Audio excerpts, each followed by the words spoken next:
Welcome back to our daily news update, bringing you the latest headlines from around the world. Now let's begin. Sex symbol Brigitte Bardot left the spotlight because she'd had enough. Author, France's sex symbol of the 50s and 60s is the subject of a new book, Being Bardot, which features unseen photos from Douglas Kirkland and Terry O'Neill. It was 1973 when Brigitte Bardot, a sought-after actress from the 50s and 60s, left the spotlight just before turning 40, 50 years later. The French star is now the subject of a new photo book titled Being Bardot. The latest release from ACC Art Books features more than 150 photos and contact sheets from the archives of legendary photographers Douglas Kirkland and Terry O'Neill. All the images, many of them rare and unseen, focus on the final years of Bardot's showbiz career. O'Neill, who captured London's swinging 60s, passed away in 2019 at age 81. Kirkland, best recognized for his images of Marilyn Monroe, died in 2022 at age 88. Since retiring from acting, the former sex symbol has dedicated her life to animals, transforming herself into an outspoken activist who fiercely protects her privacy. However, she has also become a controversial figure in recent years for making eyebrow-raising comments that have sparked fury. In 2008, she was convicted for the fifth time in 11 years for incitement to religious hatred, Reuters reported. According to People magazine, Bardot wrote a letter in 2006 to the then Interior Minister Nicolas Sarkozy, in which she criticized the Muslim festival of Eid el-Kabir. She was fined $23,325 and ordered to pay $1,555 to the French group Movement Against Racism and for Friendship of People, the New York Times reported. In 2018, she criticized the #MeToo movement to Paris Match. Despite the scandals, Bardot's classic movie star image continues to be referenced in pop culture. She is currently the subject of a limited series, Bardot, which follows her rise to stardom. It premiered in France last month. The publisher clarified to Fox News Digital that Being Bardot is a book by two iconic photographers, Terry O'Neill and Douglas Kirkland. This isn't a visual biography, but a celebration of two incredible collections, they added. James Clark, a UK-based author and film historian, collaborated with ACC Art Books for their latest release.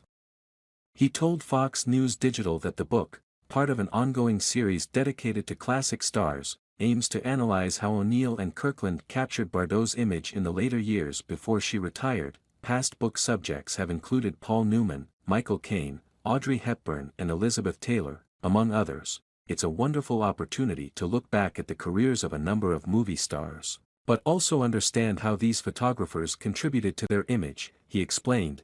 We are looking at a series of images which come out of the late 60s and into the early 70s, he noted. Brigitte Bardot's movie career began in the 50s. The photos in this particular book are very much about the later stage of her career. A spokesperson for Bardot, 88, did not immediately respond to Fox News Digital's request for comment about the book's release. According to Clark, the reason why Bardot stepped out of the limelight at the height of her career was surprisingly simple: she had enough. There have been a number of books that have been written about her career in the decades since she stepped away from the movies and that public life, Clark explained. There was some exhaustion there, not just from the pace of work, but just being the endless subject of a camera lens. Whether it's a still camera lens or a movie lens. That is one of the things that come out a little bit in this book. She got to that point where it's just like, I've kind of done it and 20 years has been sufficient. Certainly, if you look at past conversations, you do get a sense of her just going, I don't need to do that anymore, he continued. In the decades since the early 70s, which was really when her career in movies concluded, she became very, very private. Not necessarily reclusive perhaps, but just private, as much of us are. Obviously, every movie star has peaks and troughs in terms of popularity and the way they connect with an audience. But certainly, that's my sense of it just in working on this book. It's just, that's it. In 1987, Bardot auctioned her jewelry, art, clothes and other personal belongings. The sale raised $500,000. An auctioneer said at the time that the items represented about one-fifth of Bardot's personal property. I gave my beauty in my youth to men, Bardot said at the time. And now I am giving my wisdom and experience, the best of me, to animals.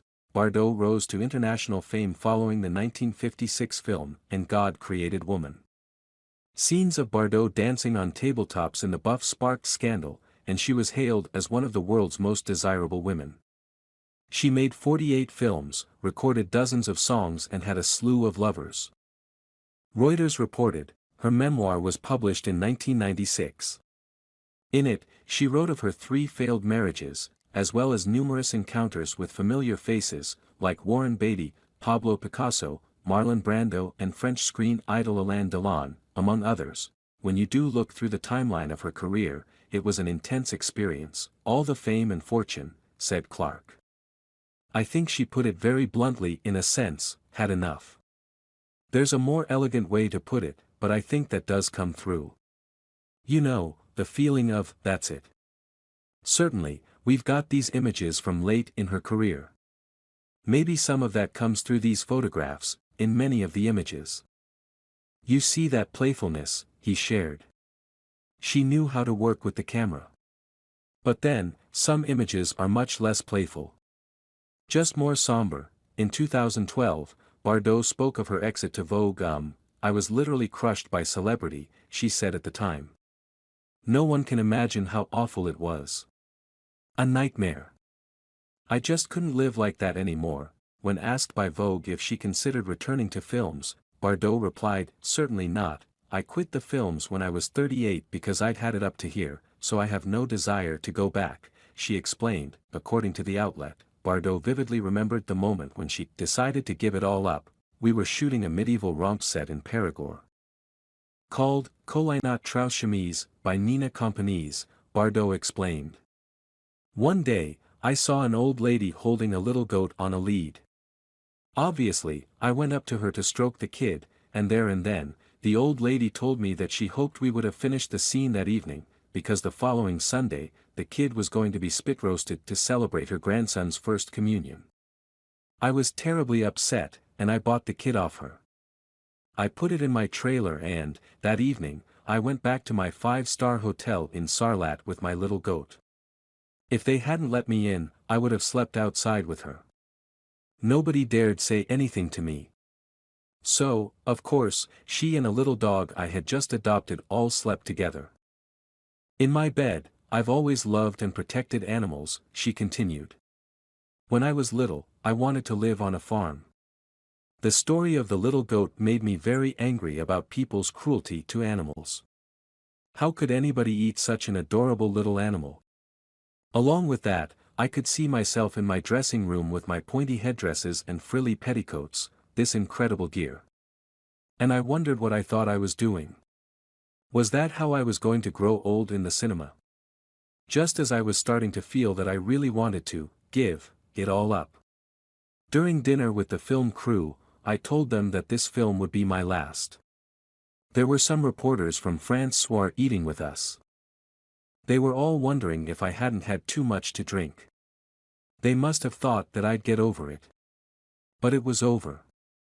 Really over. Since Bardot retired, she has reflected on another blonde sex symbol, Monroe. The American actress passed away in 1962 at age 36, just over a decade ago. Bardot gave a rare interview, said Clark. She doesn't give that many interviews anymore and hasn't really done so for some decades. Nonetheless, she gave an interview to Vogue magazine in France, and she was asked about Marilyn Monroe. Bardot said, she was unique. So sublime. I felt I was light years behind her. For Brigitte Bardot, Marilyn Monroe was the real deal, if I can put it that way. Clark said that like Monroe, Bardot was absolutely aware of her sex appeal and played with that, on screen. She really wound people up with that playful, willful rejection of a certain kind of traditional sense of how a woman might present herself or be presented, said Clark. In 1956, Raymond Cartier, who was the editor of Paris Match, said of her, she was immoral from head to toe. You may not have seen any of her movies, but you know her name, and you will know her image.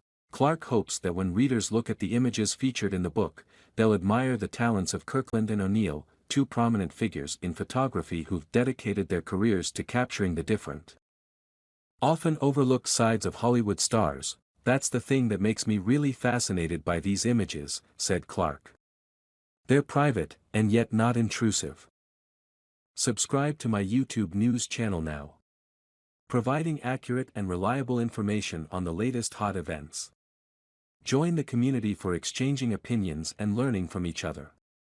Hit the subscribe button and turn on notifications to never miss out on the latest videos. Let's explore the world of information together.